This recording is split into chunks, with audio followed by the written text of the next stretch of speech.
세계에서 매년 소비하는 철강이 약 12억에서 13억 톤입니다. 중국에서 그 반을 생산합니다. 한 7억 톤. 두 번째가 일본인데 툭 떨어져가지고 한 1억 톤을 생산을 하고 있습니다. 중국의 거대한 생산력을 우리가 실감할 수 있었습니다. 이 종합제철에 가면은 제일 소중한 데가 뭐냐 하면 고로라고 합니다. 꿀고자 써가지고 화로로자 고로. 그런데 이 용광로는 15년 동안 중단 없이 계속 써먹고는 다시 바꾼다고 합니다. 15년 동안 심장이 계속 뛰어야 하듯이 이 종합제철소에서는 심장에 해당하는 용광로가 멈춰버리면 큰일 납니다. 심장 멈춰지는 거하고 마찬가지입니다. 그리고 쇳물이 굳어버리면 용광로가 못 쓰게 되니까 그래서 15년 풀로 써먹고 나중에 다시 또 바꿔지는다고 합니다. 그래서 이 용광로를 관리하는 부서가 굉장히 중요합니다. 거기가 설명을 들었는데 이 용광로를 관리를 하려면 그 압력이라든지 온도라든지 이런 것을 측정하는 센서가 3,000개가 있다고 해요.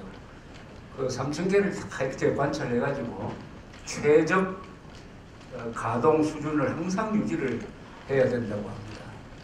근데 그 설명하는 분 이야기가 그렇게 최적 수준으로 관리하는 그 기술이 종합제철소의 최고 노하우인데 포항종합제철이 세계에서 그 부분에서 1등이라고 해요. 그러면서 우리 조상들 몸속에 쇠를 잘 다루는 무슨 DNA가 있었던 것이 아니냐 하는 생각이 든다고 했습니다. 물론 거기에는 뭐 추석 구정 때 제사를 제대로 지낼 수가 없다고 해요. 그래서 그 앞에서 제사잔을 치른다고 해요. 몇 년 전에 보니까 추석 반납을 하고 일을 하자 하는 그런 무슨 회사에서 긴급한 일이 있었기 때문에 그런 것 같은데 하면서 이 프레카드를 하나 걸었습니다. 프레카드에 사진을 띄고 왔는데 뭐라고 썼느냐면 번영 위해 바친 추석 조상인들 타달소냐 라고 적었습니다. 번영 위해 바친 추석 조상인들 타달소냐. 조상도 이해를 하겠다는 거 아닙니까? 그래서 거기에 근무하시는 분들의 애호심, 사명감 어떻게 보면 종교적 사명감이 아닌가 하는 생각이 들었어요. 그 포항종합제철 여기 정말 한국 산업의 심장이 여기구나 하는 걸 느끼면서 또 다른 일면으로는 이 국회의원들을 여기 여름에 한 3개월 좀 보내가지고 여기서 일을 시키고 국회로 복귀시켰으면은 좋겠다는 생각도 들었습니다. 이 국회의원들이 생산하는데 가가지고 생산하는 일, 건설, 생산, 깽판 치고 건달 노력하는 국회의원이 아니라 그런 인상이 너무 강하지 않습니까? 국회의원 하면 지금 점점 그런 이미지가 굳어지는데 하나는 깽판이고 하나는 건달이에요. 물론 전부 다는 아닙니다. 소수 일부 이념적으로 문제가 있는 사람들이죠. 그런 생각도 들었다는 것을 말씀드리고 오늘은 아주 귀중한 분을 모셨기 때문에 저 이야기는 나중에 마무리하는 쪽으로 하겠습니다. 우리 검찰총장을 지내신 한상대 현재 고려대학교 초빙 교수님을 초청을 한 이유는 제가 여러분 식사를 같이 하면서 저만 듣기에는 아주 아까운 이야기를 하시기에 제가 일부러 한 3개월 전에 미리 예약을 해서 오늘 초청드렸습니다.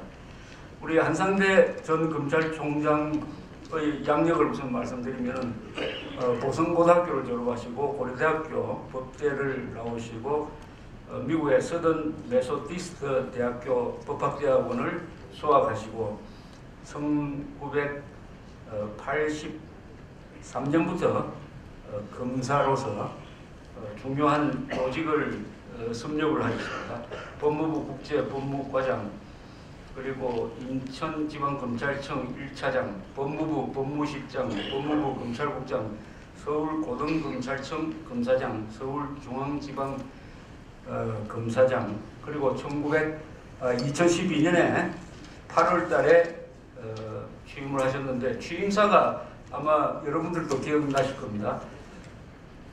오늘 검찰총장을 취임하면서 이 땅에 3대 전쟁을 선포하고자 한다. 하나는 부정부패와의 전쟁이고 둘째는 종북 좌익 세력과의 전쟁이며 마지막으로는 우리 내부의 적과의 전쟁이다. 그래서 우리 애국단체에서 집회를 할 때 우리 검찰총장의 종북과의 전쟁을 환영하는 그런 박수도 치고 한 기억이 생생합니다. 이 약속대로 그 기간에 우리 검찰이 이 간첩 사건, 종북 관련 수사를 아주 기념비적인 사건을 많이 했습니다. 그 중에 한 두 개가 왕재산 간첩단 사건, 왕재산 주로 인천 지역에 있었던 종북 정당으로 파고든 북한의 간첩망을 아주 국정원과 함께 소탕하는 수사. 그 다음에 통진당이 2012년 4월에 국회에 진출하는 과정에서 있었던 당내 경선, 그리고 이석기의 그 선거 부정 자회사를 만들어가지고 부정한 이런 수사, 이게 축적이 돼가지고 지금 작년에 우리 법무부가 통합진보당을 위헌정당으로 청구할 수가 있었습니다. 오늘 말씀드리려고 한 주제는 이 통일과 한국의 법치와의 관계입니다.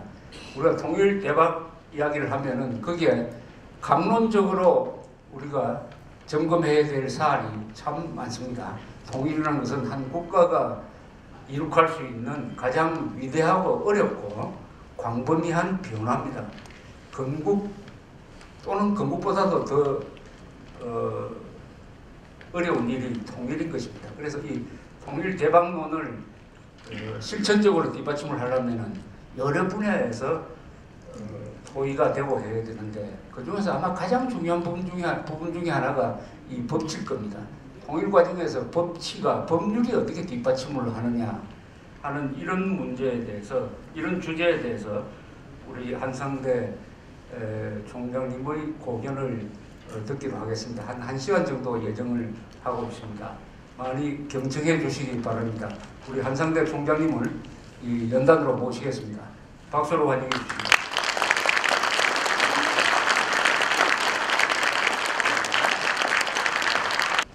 여러분 감사합니다.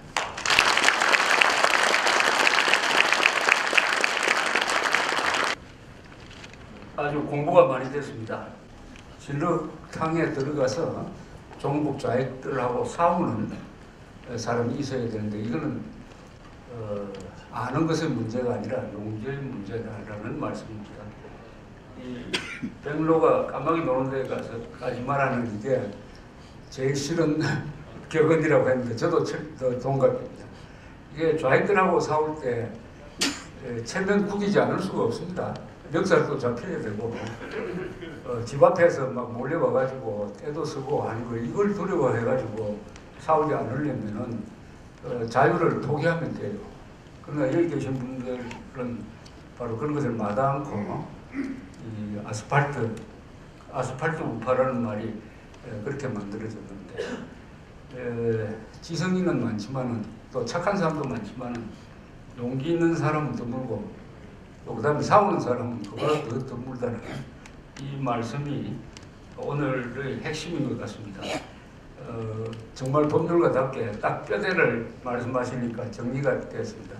우리 한상대 총장님의 계속적인 이 애국 활동, 자유민주주의 체제 수호 활동이 계속되기를 바라면서 한 번 더 박수로 환영합니다.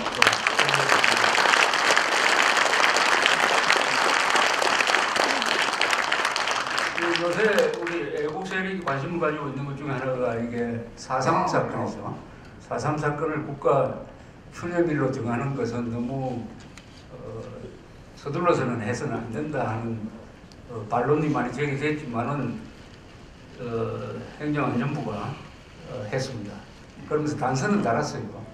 거기 남로당 간부라든지 이 범죄자를 추념 대상으로 해서는 안 된다. 그것은 별도로 시정 조치를 하겠다고 이렇게 되었습니다. 4월 3일 날 대통령이 가느냐 안 가느냐 그거 가지고 뭐 설왕설래를 하는데 저는 가도 괜찮다고 생각해요. 가서 정확하게 말을 하면 됩니다. 이 사건의 성격과 교훈에 대해서. 아까 우리 한 총장님이 아주 유명한 문장을 인용을 하셨는데 협상을 두려워서 협상할 필요도 없지만 협상 자체를 또 두려워할 필요는 없다. 그러니까 문제는 그 성격이죠. 북한하고 협상 자체를 두려워할 필요는 없는 거죠.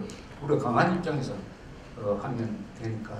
그러니까 가장 중요한 것은 내용의 본질이라고 생각을 합니다. 다만 지금 나라 분위기나 정치인들, 언론이 앞장서가지고 4.3 사건을 실제보다도 더 왜곡시키고 심지어 노무현 정부 때 채택한 진상보고서보다도 더 왜곡시키고 있어요. 노무현 정부 때 채택한 진상보고서는 상당히 문제가 많습니다. 그러나 진상보고서이기 때문에 거기에 또 진실이 많이 담겨져 있어요. 그게 잘못된 거는 무장동기라는 표현을 쓴 거죠. 무장동기라는 표현. 이걸 근거로 했는지는 모르지만은 교과서에 무장동기라는 말이 거의 통일이 되어버렸습니다.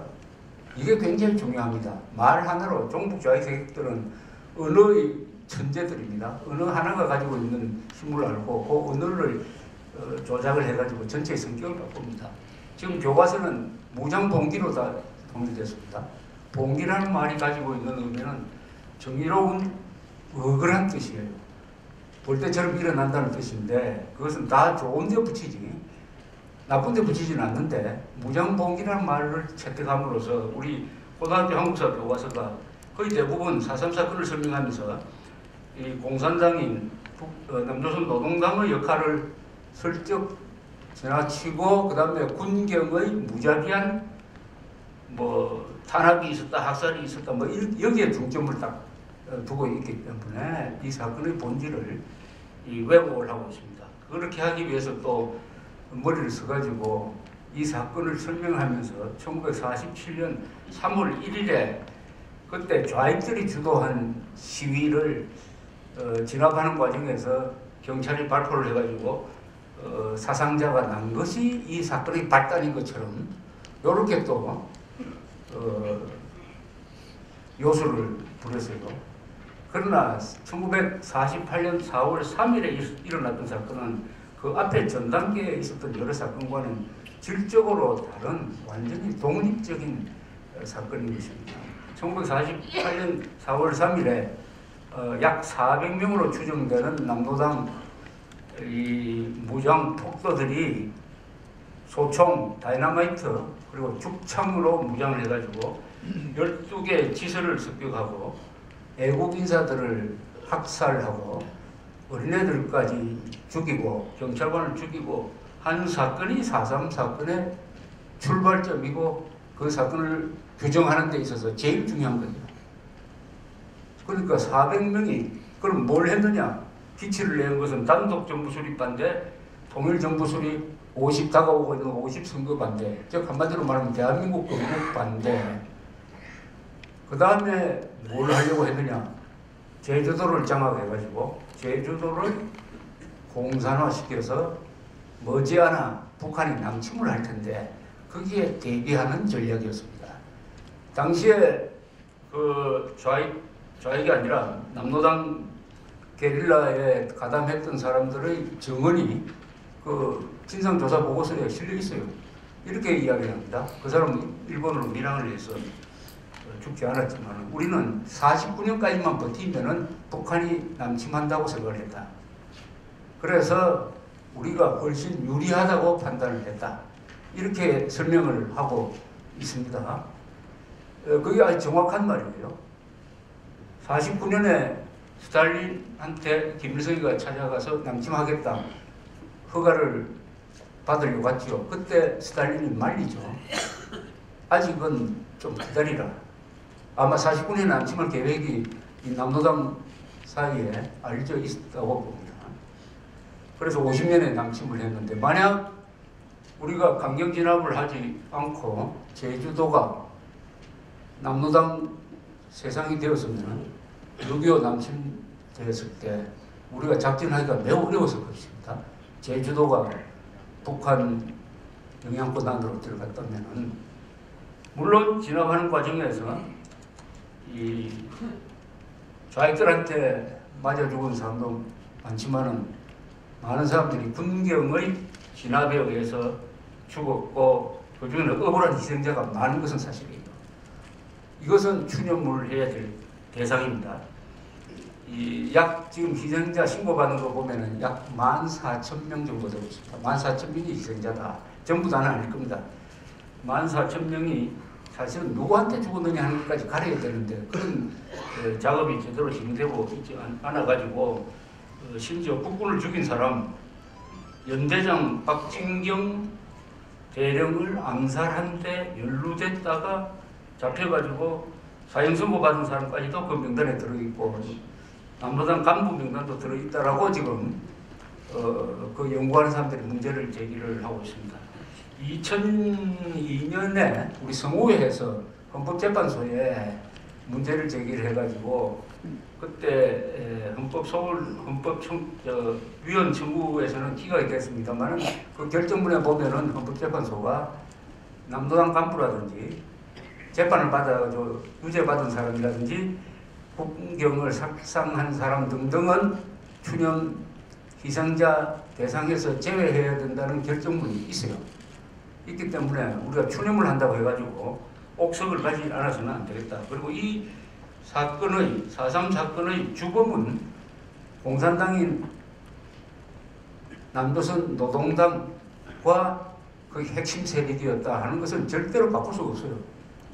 이것을 거꾸로 해가지고 마치 무장동기 그 일으킨 사람이 잘하는 거다. 그래서 한 걸음 더 나가서요. 민중동기라는 용어가 있습니다. 4.3 민중동기.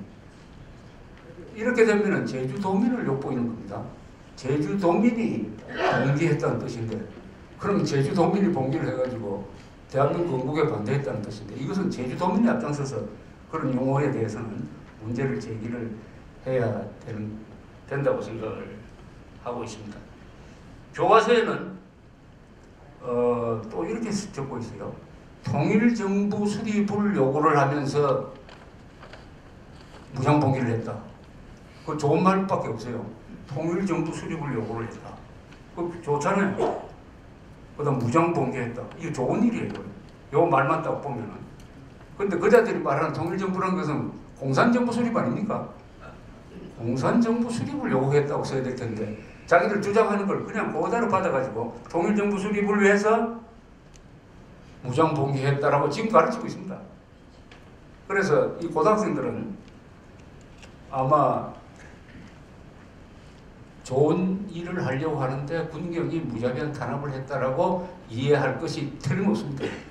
더구나 그걸 가르치는 교사가 좌경 교사인 것 같으면은 교과서보다 훨씬 몇 걸음 더 나가겠죠. 그래서 제주도에 만들어 놓은 평화공원 그리고 평화 무슨 기념관이 들어가 본 사람들 이야기로는 저는 뭐 일부러 안 갔습니다만 국군과 이승만과 미군을 완전히 적으로 돌리는 학살 박물관이 됐다. 이렇게 이야기를 하고 있습니다. 이 6.25를 빼면은 우리 해방 이후에 이 이념 갈등으로서 가장 많은 희생자가 난 사건이에요. 이 제주도 사건은. 그래서 이것은 국가가 잘못한 부분, 즉 국가 공권력에 의해서 잘못한 부분에 대해서는 국가가 사과를 하는 게 맞아요. 그것은 민주주의 국가만 할 수 있는 일입니다. 공산국가나 무슨 일본 같은 나라는 그걸 제대로 안 해가지고 지금 그런 점에서 한국의 민주주의가 성숙했다는 증거고 그만큼 여유가 있다는 증거지만은 그러나 이것을 피해와 구분을 거꾸로 해버리면 범인과 피해자를 뒤바꿔버리면 안 되죠. 그렇게 되면 어떻게 되면 또 다른 갈등이 나오는 겁니다. 벌써 생겼죠. 벌써 나왔어요. 오랫동안 이 반공, 한국에서는 아직도 강력한 반공 보수 자유민주주의 세력이 있기 때문에 그걸 그냥 지나치지 않습니다. 그럼 또 다른 갈등이 일어나가지고 결국은 제주도민이 피해를 보는 이런 상황이기 때문에 이것은 대통령이 연설을 하더라도 이 사건의 본질을 정확하게 이야기해야 됩니다. 그러지 않고 앞뒤 빼버리고 뭐 추념한다라고 하면은 이거는 좌파들이 이용을 해가지고 드디어 박근혜 대통령까지 뭐 인정했다 이렇게 될 가능성이 아주 농후합니다, 사실은. 그래서 지금 제가 말한 그 정도는 확실하게 이야기하고 또 이거 사실에 기반을 하니까 대통령은 반드시 진실에 기초를 해가지고 정의를 세워야지. 그렇게 생각을 합니다. 아울러 지난 3월 26일 날 천안함 북침 4주년 추모 여러 행사가 있었는데 그날 또 아주 비슷한 느낌을 받았습니다. 이 텔레비전이나 뭘 틀기만 하면은 사람들이 나와서 우는 장면. 그러니까 가만 보니까 대한민국이 울보가 되어버렸어요. 징징 짜는 울보가 되었습니다. 그것도 한 번이면 족할 텐데 1주년, 2주년, 3주년, 4주년 계속 울어요. 왜 웁니까? 이제는 이 책임자를 반드시 응징하겠다라고 복수를 다짐해야 되는 거 아닙니까? 복수를 다짐해야 여기에 관계됐던 김정은이하고 그 정치학국장 하는 놈 김영철이 등등 이자들은 반드시 법정에 세워야 된다. 전범으로 다스려야 된다. 안 그래도 지금 유엔이 북한 인권 문제를 다 조사해가지고 유엔 안보리로 넘기면서 북한 인권 문제는 지금도 진행 중이기 때문에 김정은은 국제형사재판소에 세워야 된다고 그 컵이라는 분이 그 위원장입니다. 조사위원장이 흥분해가지고 그 이야기를 계속 국제사회에서 유엔에 가서 하고 있습니다. 그 이야기는 우리가 저도 여러 번 쓰고 공개적으로 이야기를 많이 했어요. 그때만 해도 법률가들이 또는 학자들이 나와가지고 그거는 해당이 안 될 거다. 반인류 범죄 그 법적 구성을 하기가 힘들다. 안 된다는 소리만 했어요. 이 세상 만사는 안 된다는 소리 하는 데는 참 편리해요. 워낙 잘하고 많은데 된다는 이야기를 하기 참 힘듭니다. 그런데 유엔에서 조사한 사람이 나서가지고 우리가 했던 이야기보다 더 플러스 알파를 해서 합니다. 김정은이를 지금 국제형사재판소에 세워야 된다. 라고 이야기를 하고 다닙니다. 그분이 호주 사람이에요. 이분이 가만 보니까 과거에 북한 인권 문제를 뭐 전문적으로 다뤘던 사람이 아니에요. 그런데 이걸 하다가 보니까 기가 막혔던 것 같아요. 이제 서양 사람들이 비로소 그래서 서슴지 않고 이것은 아우슈비츠 유태인 학살과 같다. 이것은 문명 세계에서 유례가 없던 일이 지금 일어나고 있다고 해가지고 우리보다 더 흥분해서 이렇게 합니다. 이번 8.29에도 월간조선 4월호에 그 사람 인터뷰 기사가 실렸습니다. 그래서 야 이거 어떻게 인터뷰를 했지 하고 보니까 더구나 인터뷰한 기자가 인턴 기자예요. 인턴 기자가 어떻게 인터뷰를 했는지 읽어보니까 이 기자가 이메일을 보냈답니다. 이 커비 위원장한테. 이 사람이 한국에서 연락이 오니까 그렇게 반가웠대요. 왜냐? 이 조사 보고서가 나오고 나서 자기는 단 한 번도 한국의 정치인이나 누구로부터 전화를 받아본 적이 없답니다. 참 창피한 거죠. 우리를 위해서 한 건데 우리 정치인이나 이런 사람들이 전화를 한 적이 없대요. 근데 인천 1등 기자가 연락을 오니까 고마워가지고 그랬는지 친절하게 답변을 하면서 이 사람 이야기가 한국에 대해서 대단히 실망했다고 했습니다. 이거는 참 우리가 국제에서 낯을 들 수 없는 거예요.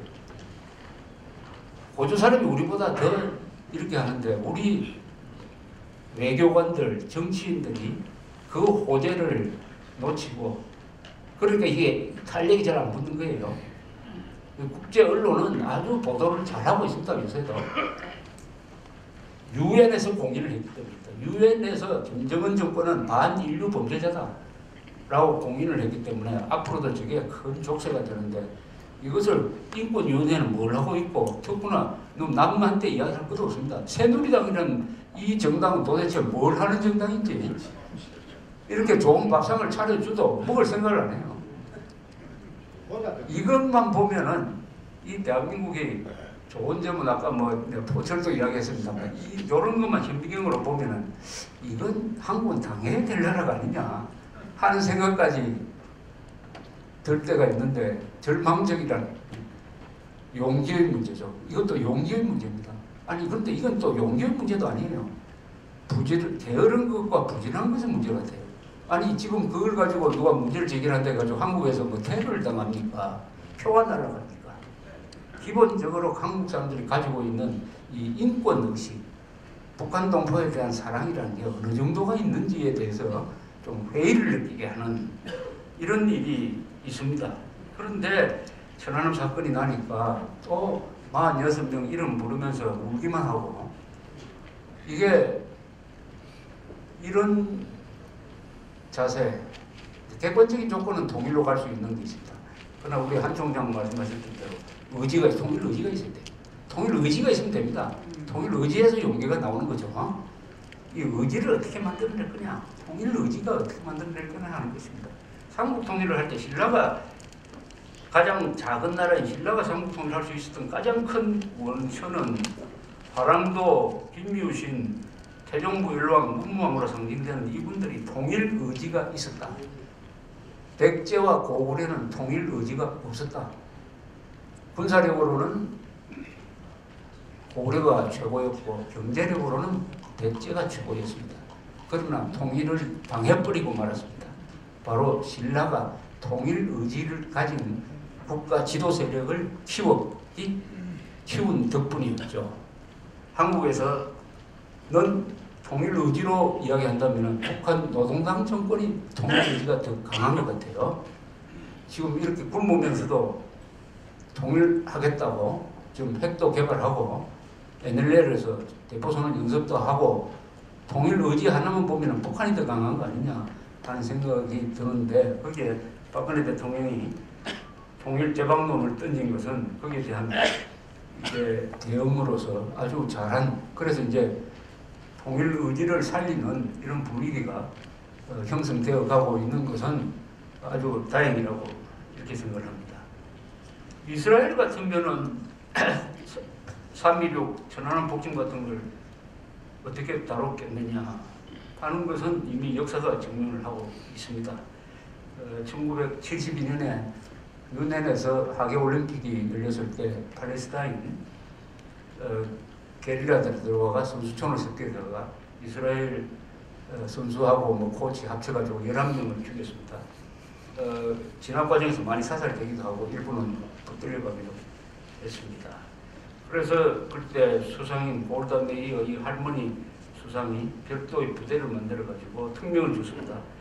이 관련자를 다 죽여라 해서 이 조직이 거의 20년 동안 활동을 했습니다. 그래서 세계를 다 쫓아다니면서 뭐 호텔에 들어갔다 하면은 거기 전화기에다가 폭탄을 딱 장치해가지고 바깥에서 전화를 걸면 전화 거는 순간에 터지도록 만들어가지고 죽인다든지, 그러다가 나중에 저 스웨덴이죠. 스웨덴에서 엉뚱한 사람을 죽인 적도 있습니다. 그래서 외교 문제가 되기도 했는데, 그렇다고 해서 중단한 게 아니에요. 20년 작업을 해가지고 다 잡아서 죽였습니다. 그러니까 이스라엘에 대해서는 함부로 테러를 못하는 거죠. 더 당하니까. 한국은 북한으로부터 당한 도발의 리스트를 뽑아보면 굉장합니다. 우리 기억만 뭐 표 안 보고 이야기할 것 같으면 1.1 사태, 삼척 무장 공비 사건, 푸에블로 사건, 이시 121 격추 사건, 그 다음에 땅굴 사건, 그 다음 유경수 여사 암살 사건, 도끼 만행 사건, 아웅산 테러, 그 다음에 대한항공기 폭파 사건, 그 전에 있었던 김포공항 폭파 사건, 그건 뭐 6명이 죽어서 많이 안 알려져 있습니다만은, 그 다음에 강릉 잠수함 침투 사건, 그 다음에 제2연평해전이라고 불리는 참수리호 사건, 천안함 사건, 연평도 사건 등등 이렇죠. 이게 처음 딱 당했을 때 우리가 보복을 제대로 했으면 이런 일이 빈발하지 않죠. 이스라엘식으로 보복을 할 수 있었고 그 시기를 놓치니까 이렇게 당하는데, 지금도 오늘 뭐 NLL 넘어서 그렇게 포를 쐈다고 그러는데 이제는 조금 또 문제가 복잡해졌습니다. 북한이 핵을 실전 배치하지 않았더라면 우리가 마음 놓고 사실은 보복할 수가 있었는데 지금 거기에 대해서 우리가 보복을 한다고 하면은 북한의 군단사령부 정도를 폭격을 해야 될 텐데 그러면 북한이 핵을 가지고 이렇게 공갈치고 나올 가능성이 있습니다. 우리 당하지만 않겠다. 우리는 대구를 향해서 우리가 가지고 있는 무기 하나를 쓰겠다. 이렇게 딱 선언을 하고 조건이 있다. 우리를 공격한 데 대해서 책임자를 처벌하라. 손해배상하라. 이렇게 딱 던지고 나오는 가능성이 있습니다. 핵 미사일을 실전 배치했다고 한다면 북한이 핵을 가지고 공갈을 치고 나올 때 우리가 어떻게 대응할 거냐 하는 이 숙제가 있죠. 핵미사일 실전 배치가 임박했거나 입이 완료됐다고 보는 사람들이 많습니다. 그래서 지금 북한에서 노동미사일부터 로켓포까지 계속 동해로 쏘고 있는데 그에 대해서 평론가는 사람들이 나와서 뭐 하는 이야기가 박근혜 대통령이 방문하고 있는 데 대해서 경제구를 던진다고 이렇게 하는데 그건 김정은이한테 물어보고 하는 건 아니잖아요. 다 추측입니다. 저는 그렇게 생각 안 합니다. 그건 군사적으로 보면 된다고. 그거는 그렇게 여러 발 쏘아가지고 무기 성능을 향상시키려는 겁니다. 향상시키려는 거예요. 그 비싸게 쏘아가지고 무슨 한번 포옹 제재하는 게 아니고 철저하게 군사적 목적에서 한다고 봐야 됩니다. 그러니까 노동미사일 다 잘 날아갔어요. 노동미사일이 잘 날아간다는 건 뭐냐면 노동미사일에 핵폭탄 갖다 붙이면은 일본까지 공격할 수 있고 일본에 있는 미군 기지를 타격할 수 있다는 뜻입니다. 그래서 이게 전술 핵무기 개발 쪽으로 가는 것이 아니냐 이렇게 저는 보고 있어요. 그런데 최근에 미국의 싱크탱크 한쪽 연구소가 발표한 어떤 사람의 논문은 이렇게 되어 있습니다. 이게 우리가 생각하기에 한미동맹과 한미동맹 특히 미국이 보장하는 이 핵우산은 한국이 핵공격을 받으면 북한에 대해서 미국이 핵공격을 하겠다는 게 핵우산의 핵심이에요. 그것을 김정은이가 믿지 않을 가능성이 있다는 겁니다. 과연 미국이 그렇게 하겠느냐? 예컨대 전술 핵무기 정도 썼을 때 과연 미국이 평양을 핵으로 공격하겠느냐?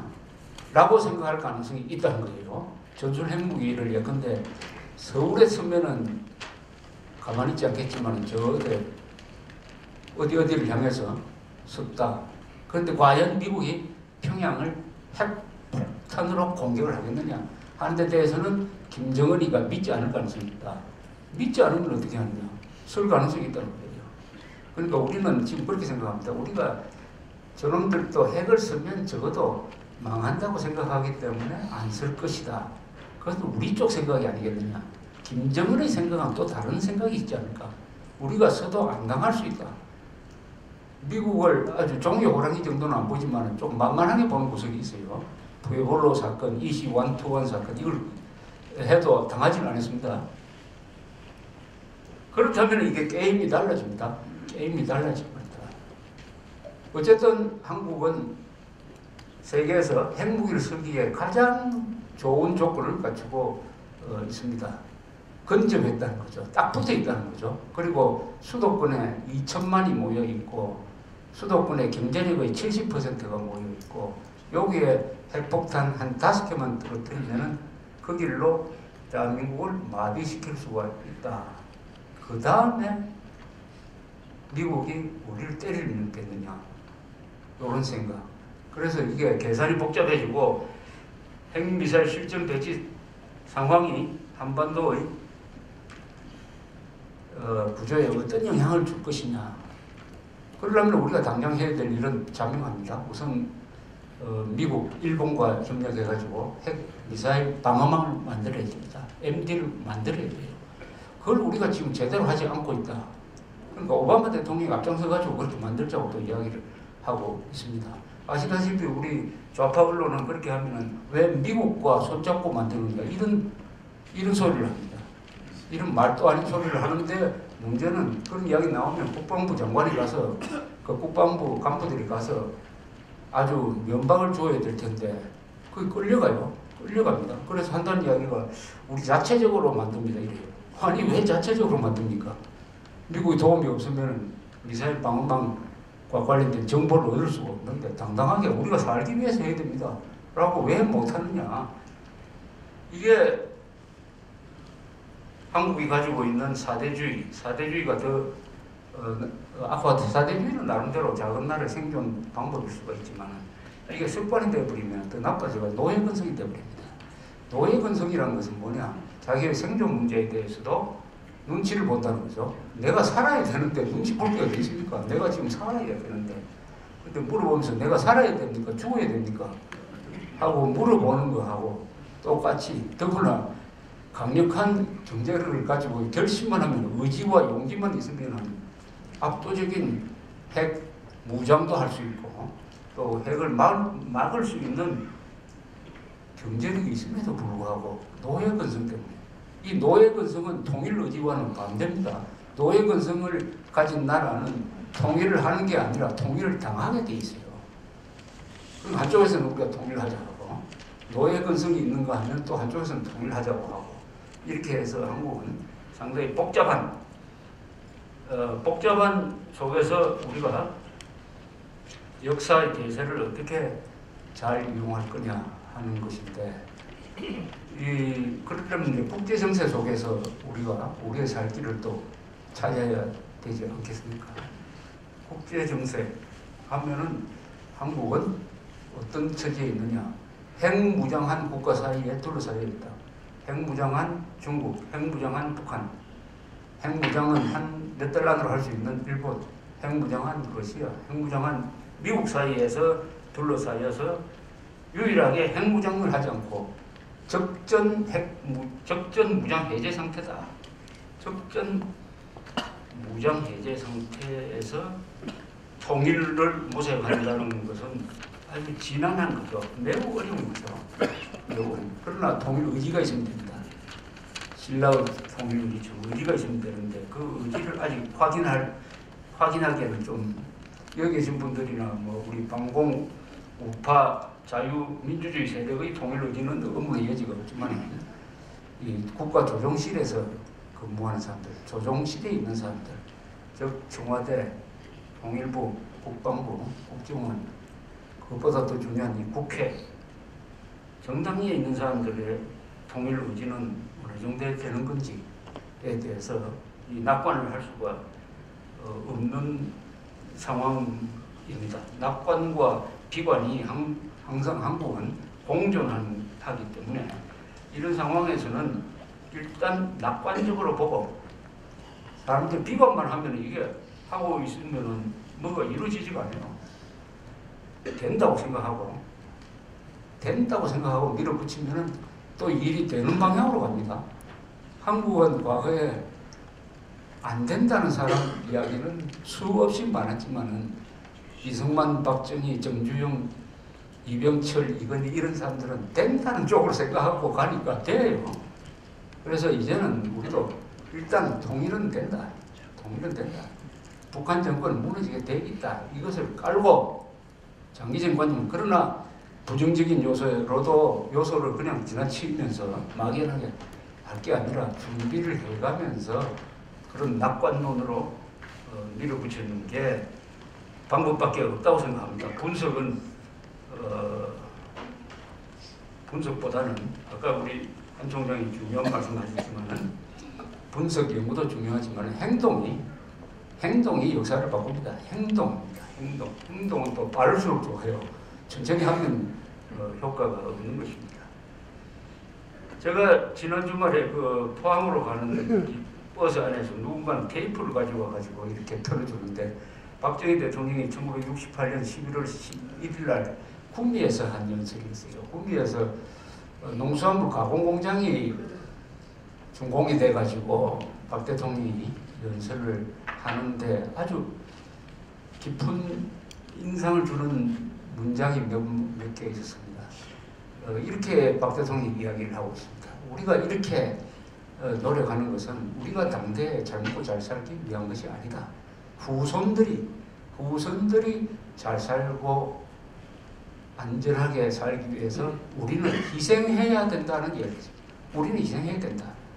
우리만 잘 먹고 잘 살아야 좋다고 생각하는 국민들은 존재할 가치가 없다. 이렇게 얘기해요.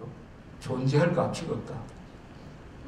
후세원들을 위해서 우리는 희생해야 된다는 말은 제 기억으로는 박 대통령 이후에는 그런 말을 한 지도자가 없었던 것 같아요. 그 말은 우리 정치인이 표를 얻기 위한 정치인은 그 말 하기 힘듭니다. 우선 우리가 지금 잘 먹고 잘 살아야 된다. 이런 주장을 해야 표가 오는 거 아닙니까? 근데 그 세대가 박정희 대통령이 1917년생인데 10년대생, 20년대생 그야말로 우리 아들, 딸, 후손들을 위해서 나는 희생해야 된다 하는 것을 이를 운명적으로, 숙명으로 받아들였던 사람들 같아요. 박 대통령 그런 게 아니죠. 사실은 따져보면 그 세대가 자녀들을 위해서 희생을 하고 했습니다. 그 결과로서 아버지는 무학자인데 아들들은 다 대학교 가는 이런 거죠. 최근에 누가 기능공의 생애를 연구한 논문이 있었습니다. 1970년대에 우리가 중화공업 발전시키면서 공고를 많이 만들었습니다. 주로 가난한 대학교 못 가는 가난한 사람들이 나왔어요. 나와가지고 취직을 했습니다. 주로 큰 공장에 취직을 했죠. 기능공업. 그 사람들이 30년 뒤에 어떻게 됐느냐 우리 추적을 해봤어요. 그 논문이 나왔습니다. 유광호라는 사람이 박사 논문을 썼는데 풍산금속에 들어간 사람 20명을 조사를 했는데 이 20명은 공고에 간 이유는 거의 대부분이 대학교에 갈 돈이 없어서 가.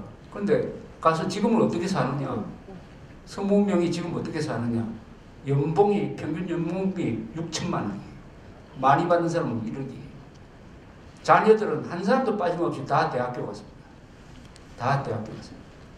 그리고 다 자동차 있고 아파트 있고 기능공이 부르주아지가 된 거예요. 기능공이 중산층이 된 거예요. 이게 바로 우리 기성세대의 성적표죠. 성적표. 그 사람들은 50대입니다. 50대.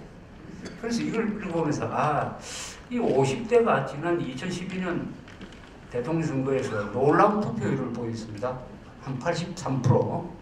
60대 이상보다 더 투표율이 높았다. 그래서 50대가 선거판을 결정했다. 이거 왜 이렇게 많이 나왔느냐 하는 것 중에 이유가 하나 될 것 같아요. 이 50대가 바로 보니까 중화공업 건설의 수혜자들이에요. 그 기능공들이 그렇게 숫자가 많다고 그래요. 386도 우리가 중요하지만은 그 50대의 기능공 출신 중화공업 이 유신시대 때 덕을 본 사람들이 지금 50대가 되고 있기 때문에 이 사람들이 선거 때 박근혜 후보 쪽으로 몰려간 것이라는 그런 느낌을 받았습니다. 어쨌든 후손들을 위해서 당대가 희생해야 된다라고 당당하게 말할 수 있었던 지도자가 있었기 때문에 그렇게 되었습니다. 문제는 뭐냐? 그렇게 된 건 좋은데 지금이 문제죠. 우리가 교과서를 제하고 7명의 교수 언론인들이 8종의 교과서를 분석을 했습니다. 요 앞에 책 진열을 해놨습니다만 제목을 뭐라고 붙일까 했더니 제가 저절로 제목이 나왔어요. 대한민국 교과서가 아니다. 결론은 8종 중에서 안심하고 설 수 있는 것은 교학사 교과서 하나, 수선이 가능한 것은 지학사 리베르스쿨 교과서, 그리고 절대로 한국에서 써서는 안 될 계급투쟁사원으로 써진 것은 금성 미래엔 그리고 두산동학 천재교육 비상교육에서 만든 이 5종은 이것은 사용 금지해야 된다. 해소해야 된다. 그 이유는 계급투쟁사관으로 쓰여져 있기 때문에 자연스럽게 반국가적, 반헌법적, 반역사적 교과서가 되고 말았다. 예를 들면은 교과서에서 대한민국 건국이라는 말을 써서는 안 되도록 교육부가 지침을 내렸습니다. 대한민국 교과서에 대한민국 건국이란 말 쓰지 마라. 대신 조선민주주의 인민공화국 수립이라고 써라. 라고 권장을 했어요. 이건 대한민국 정통성을 부정하기 위한 겁니다. 대한민국은 정부로 내려앉혀버리고 북한은 국가가 되고 정부와 국가는 수준이 안 맞죠. 국가 밑에 정부입니다. 그리고 주체사상은 북한의 선정 자료를 그냥 그대로 쓰고 있습니다. 주체사상을 가르칠 필요가 없다고 보는데 가르쳐야 된다면 그것은 주체사상 때문에 북한이 이렇게 지옥이 됐다는 걸 설명하기 위해서 가르쳐야 되는데 이것은 북한의 선정 자료를 가지고 뭐 자주노선이 어떻고 우리식 사회주의를 건설한다. 근사하게 이것을 대한민국 교육부가 허용했다는 사실입니다.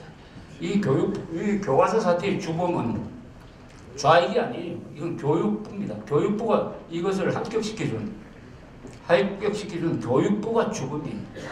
교육부가 주범입니다. 교육부 장관이 책임져야 할 사안입니다. 대한민국 교육부가 대한민국 교과서에 대한민국 건국을 금지시키고 조선민주주의 인민공화국 수립이라고 권장하고 북한의 선전자료를 토대로 해가지고 주체사상을 가르치도록 허용했다고 하면은 이걸 어떻게 해야 되느냐? 근데 문제는 여기에 대해서 문제를 제기해도 별로 반응이 없어요. 여기에 한국 사회의 절망적인 구석 하나가 있는 것입니다. 한국에 이게 블랙홀이 한 군데 있어요. 블랙홀. 이게 진실의 햇빛을 딱 끌어들이고 암흑으로 만드는. 그래서 이건 학부모가 나서야 되겠다. 그래서 학부모 사람들한테 이 책을 하나 가지고 와가지고 자녀들한테 보내고 교사들한테 보내고 교사들이 엉터리 교육하면 우리가 계속 학부모들이 전화를 걸어가지고 항의를 하는 이 학부모의 저항운동. 이게 저항운동입니다. 국가기관이 제 역할을 하지 못할 때는 국민들이 나설 수밖에 없어요.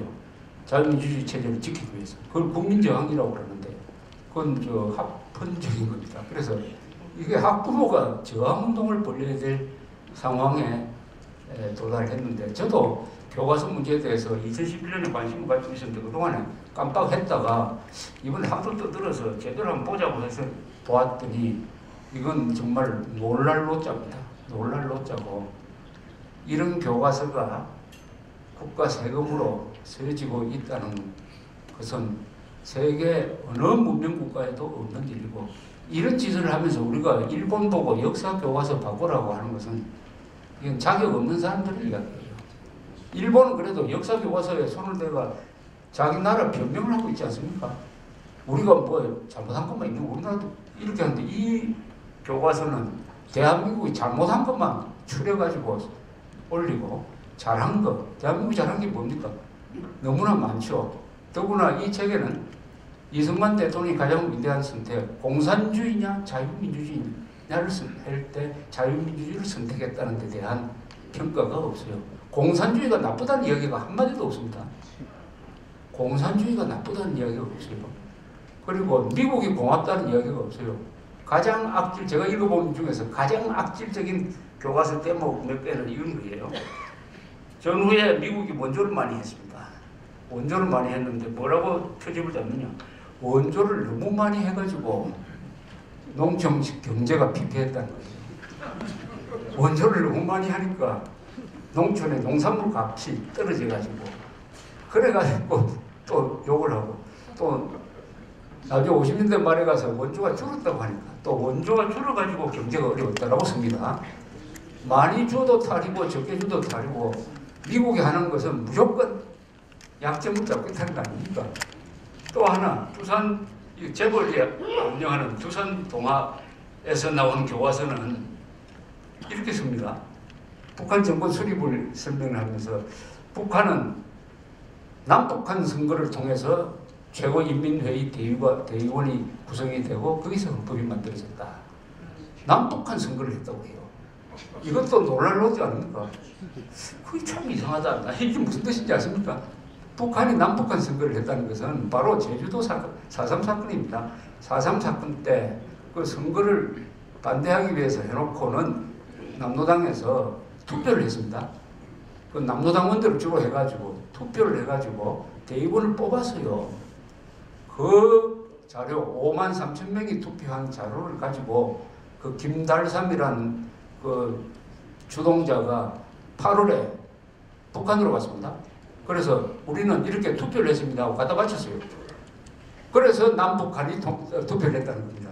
그래서 그러니까 남한은 남한만의 선거로서 수립된 정부고 북한은 남북한이 투표를 했다 이겁니다. 이 정도로 사실을 교묘하게 왜곡하고 있었습니다. 또 이런 것도 있어요. 이거는 수정도 그 뭐 교과부가 수정한다더니 수정 그거 별로 의미가 없어요. 1989년에 노태우 정부는 북한을 방문한 문익환과 임수경을 국가보안법 위반으로 구속했다. 이게 뭡니까? 탄압했다는 거 아닙니까? 북한을 방문한 통일운동가를 구속했다. 그게 뭘 빠뜨렸어요? 미립북한, 불법 방북한 이란 말을 싹 빼버렸습니다. 그러니까 방북한 걸로 국가보안법으로 그러니까 교사들이 이렇게 가르칠 거 아닙니까? 이거 보라고.